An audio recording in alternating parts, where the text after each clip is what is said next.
बोले सांवरिया सेठ की जय हो। श्री कृष्णचंद्र भगवान की जय हो। राधा मेरी स्वामिनी ने मैं राधा जी को दास, बार बार मोह दीजिए श्री वृंदावन को वास। बोले कृष्ण भगवान की जय हो।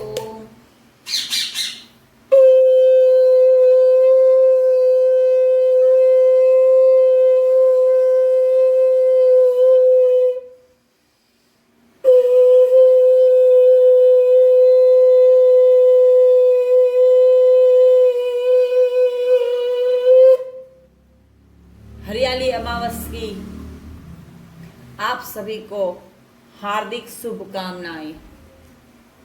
चलिए शुरू करते हैं। जय श्री कृष्ण।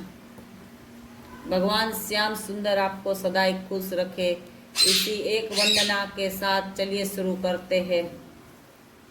अभी हम प्रथम अध्याय में भगवान के ये गीता श्रीमद् भागवत कथा का महात्म्य सुन रहे हैं, है ना। अब हम महात्म्य के 3 अध्याय संपूर्ण कर चुके थे। आज हम चौथा अध्याय संपूर्ण करेंगे। चलिए आगे शुरू करते हैं। अगर आप प्रेयर पाना चाहते हो तो कमेंट में जय श्री कृष्णा और अपना नाम लिख दीजिए और प्रेयर पा लीजिए, है ना। चलिए शुरू करते हैं।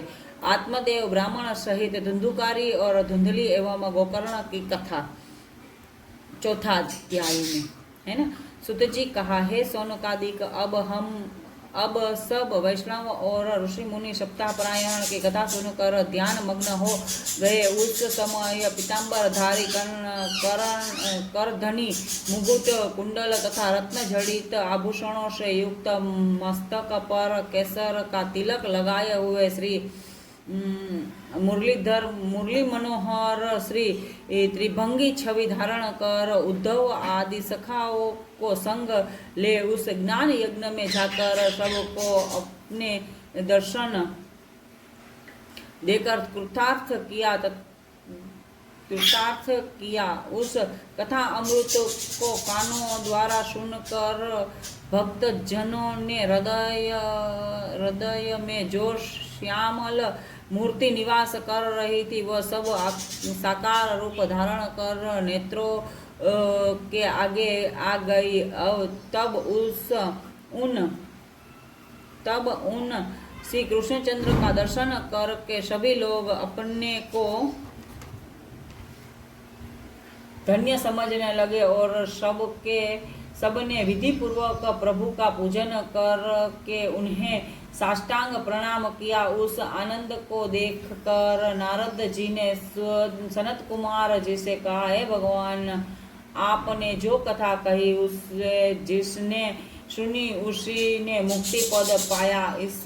इससे सब अब इसका महात्म्य भी कहने की कृपा करिए। श्री सनत कुमार जी कहने लगे, हे देवर्षि नारद, कलयुग के जो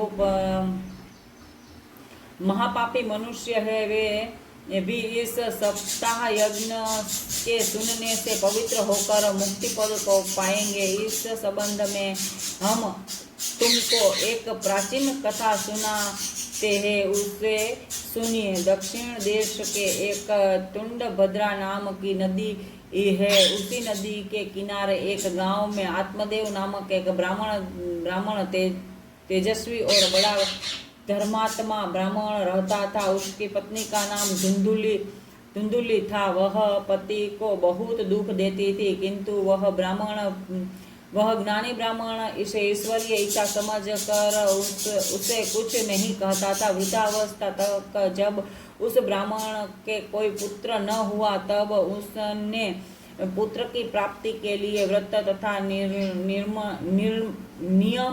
रख के प्रारंभ कर लिए और ब्राह्मणों को बहुत सादान दिए। इतने पर भी जब उसकी अभिलाषा पूरी न हुई तब वह एक दिन निराश हो देह त्यागने की इच्छा से घर से निकलकर जंगल में पहुंचा। वहां दोपहर में प्यास से व्याकुल हो वह एक सरोवर पर गया और जल पीकर बैठा सोचने सोच करने लगा। उसी समय हरी इच्छा से एक महात्मा वहां से आत्मदेव के उनके तेज को देखकर बड़े आदर से उन्हें बिठाया। उस समय उस महात्मा ने आत्मदेव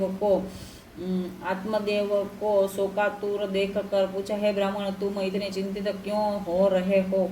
यह सुनते ही वह विप्र नेत्रों में जल भर आया, बोला, हे महाराज, मैंने पूर्व जन्म में कोई ऐसा पाप किए थे जिसके कारण इस जन्म में मुझे संतान प्राप्त नहीं हुई है। इसीलिए मैं यहाँ अपने प्राण त्याग करने आया हूँ। संसार में जिसके संतान न हो उसे धन संपत्ति तथा वंश को धिक्कार है। मैं ऐसा अभागा हूँ कि मेरी गो भी बांझ है, और जिस वृक्ष को मैं लगाता हूँ वह भी फल नहीं देता है, तथा बाजार से कोई फल लाए हुए फल भी तुरंत सूख जाते हैं। इतना कहकर वह ब्राह्मण रोने लगा। उसको रोता हुआ देखकर महात्मा ने कहा, हे ब्राह्मण, तुम निराश मत हो, मैं तेरे दुखों को दूर करने का भी उपचार करता हूँ। यह कहकर वह महात्मा ने ब्राह्मण की कर्म रेखा देखी और विचार करके कहा, हे विप्र, तेरे भाग्य में 7 जन्म तक कोई संतान नहीं है, अतः तू व्यर्थ रोकर अपने प्राण मत गवा। संसार में दुख के सिवाय सुख किसी को नहीं मिलता, और कलयुग में पुत्र होने से किसी को सुख प्राप्त नहीं होता, तथा कलयुग में पुत्र माता पिता की सेवा नहीं करते। इसलिए हे ब्राह्मण, तू पुत्र प्राप्ति की इच्छा छोड़कर श्री नारायण के चरणों में मन लगाकर उसी से तुझे परम सुख प्राप्त होगा।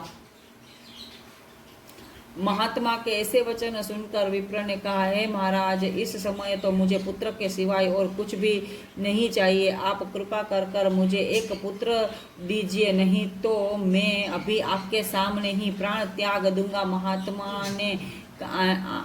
महात्मा ने आत्मदेव जी की जब यह दशा देखी तो उसने पुनः कहा, हे विप्र, राजा चित्रकेतु ने संतानोत्पत्ति के लिए 10,000 विवाह किए थे, फिर भी उनको पुत्र की प्राप्ति न हुई। जिन लोगों ने भाग्य में नहीं होता उनका प्रयत्न निष्फल जाता है। ऐसा विचार कर तुझे पुत्र प्राप्ति की कामना त्याग देनी चाहिए। ये बात सुनकर ब्राह्मण बोला, हे महात्मा जी, आप यह जो भी ज्ञान का उपदेश दे रहे हो यह मुझे अच्छा नहीं लगता है। आप अब कृपा करके कोई ऐसा उपाय बताइए जिससे मैं पुत्र का पिता बन सकूं। आत्मदेव का इस प्रकार का हठ देखकर महात्मा ने इसे एक फल दिया और कहा, यदि तेरी ऐसी ही इच्छा है तो तू यह फल ले जाकर अपनी स्त्री को खिला दे। ईश्वर चाहेगा तो तुझे पुत्र प्राप्त हो जाएगा। इतना कहकर वह महात्मा तो चला गया, और आत्मदेव ने घर पर आकर अपनी स्त्री से कहा कि इस फल को खाने से तेरे पुत्र हो जाएगा, अतः तू इस फल को खा लेना। इस प्रकार स्त्री को समझा कर वह जब आत्मदेव घर से बाहर चले गए तब कुछ देर बाद उसकी पत्नी धुंधली की एक सहेली उससे घर आई। तब धुंधली ने उससे कहा कि सखी, मेरे पति ने पुत्र प्राप्ति के लिए यह फल कहीं से लाकर मुझे दिया है, परंतु मैं गर्भ रहने के डर से इसे खाना नहीं चाहती हूँ, क्योंकि गर्भवती को अनेकों कष्ट हो जाते हैं। इससे न तो मैं अपनी सहेलियों से मिल सकती हूँ और ना गा बजा सकती हूँ। गर्भ रहने पर प्रसव की पीड़ा मुझसे सहन न होगी, और यदि पुत्र कुशल पैदा हो गया तो भी उसके लालन पालन में बहुत कष्ट होगा। बच्चा जब मलमूत्र से वस्त्रों को गंदा कर देता है, उस दुर्गंध को भी मैं नहीं सह सकती ही। इस कष्ट को सहने से तो बांझ या विधवा रहना ही अच्छा है, क्योंकि उन्हें गर्भ का कष्ट नहीं सहना पड़ता। इस तरह की अनेकों बातें अपनी सहेली से कही और उस फल को कहीं छुपाकर पति से झूठ मूठ कह दिया कि वह फल मैंने खा लिया है। कुछ दिनों बाद जब उस धुंधली की बहन उसके घर आई तो उसे उदास देखकर पूछने लगी, है बहन, क्या कारण है जो इन दिनों में तुम इतनी उदास तथा दुर्बल हो रही हो? तब धुंधली बोली, मेरे पति ने पुत्र प्राप्ति के लिए कहीं से एक फल लाकर मुझे खाने को दिया था, सो मैंने प्रसव पीड़ा के कष्ट को सोचकर यह फल नहीं खाया और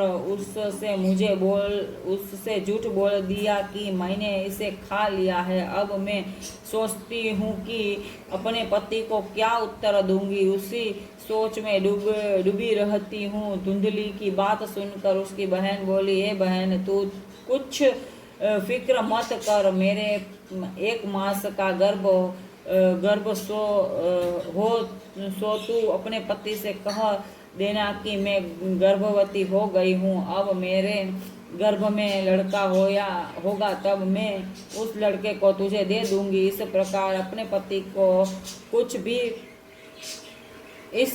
तेरे पति को कुछ भी पता नहीं चलेगा और वह फल जो रखा है उससे अपनी गाय को खिला दे, ताकि इसे कोई देख ना सके।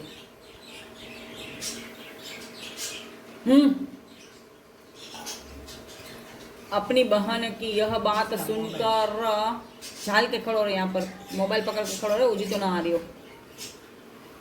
जय श्री कृष्णा।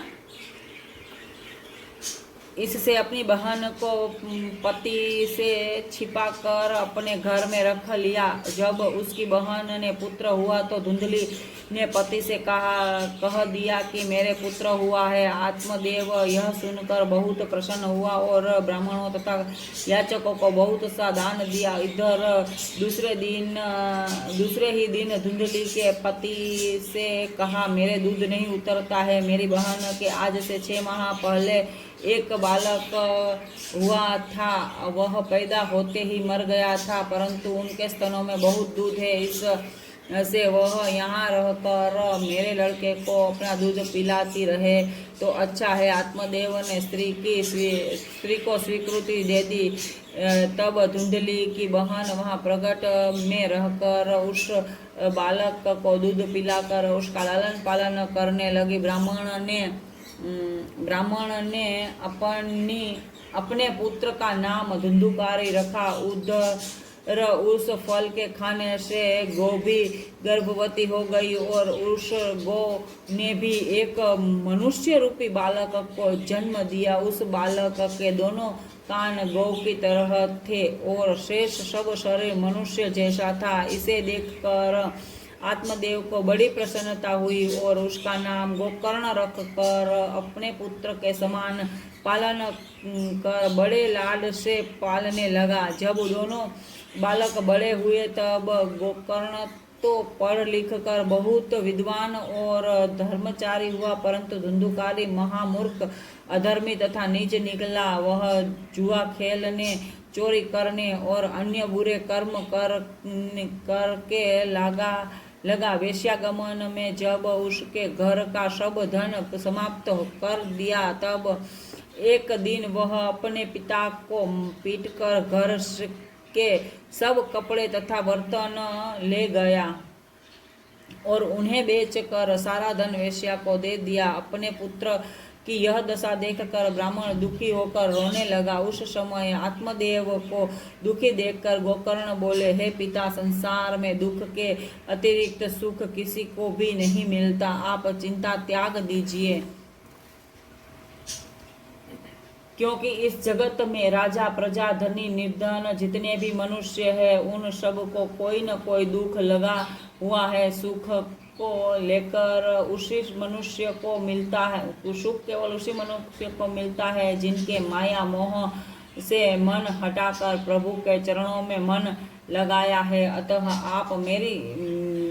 आप भी स्त्री पुत्रादि से मोह त्याग कर भगवत भजन कीजिए, तभी आपको सुख प्राप्त होगा। गोकर्ण की यह बात सुनकर ब्राह्मण को कुछ ज्ञान हुआ। तब उसने गोकर्ण से कहा कि हे पुत्र, तुमने बहुत अच्छी संपत्ति दी है, परंतु मैं ज्ञान प्राप्त किए बिना वन में जाकर क्या करूँगा। अतः मेरे कल्याण का कोई उपाय तुम मुझे बताओ। यह सुनकर गोकर्ण ने कहा कि हे पिता, आप अपने मन को माया मोह से हटाकर भगवान के चरणों में लगाइए और अकेले वन में जाकर भगवान का चिंतन करिए। इस प्रकार से आप अवश्य ही मोक्ष को प्राप्त करेंगे। गोकर्ण की यह ज्ञानमयी वाणी सुनते ही आत्मदेव ने सांसारिक माया मोह से अपना मन खींच लिया और वन में जाकर प्रसन्न चित्त से श्री हरि का चिंतन करने लगा। कुछ समय पश्चात उसने अपना शरीर का त्याग कर मोक्ष को प्राप्त किया। बोले भगवान द्वारिकाधीश की जय हो। अध्याय 4 समाप्तम। जय श्री कृष्णा। ये जो अध्याय में सब कुछ पढ़ रही हूँ मेरे पिता की आत्मा के उद्धार के लिए है। अगर आप भी मुझसे प्रेयर पाना चाहते हो तो कमेंट में जय श्री कृष्णा अवश्य लिख दीजिए। जय श्री श्याम।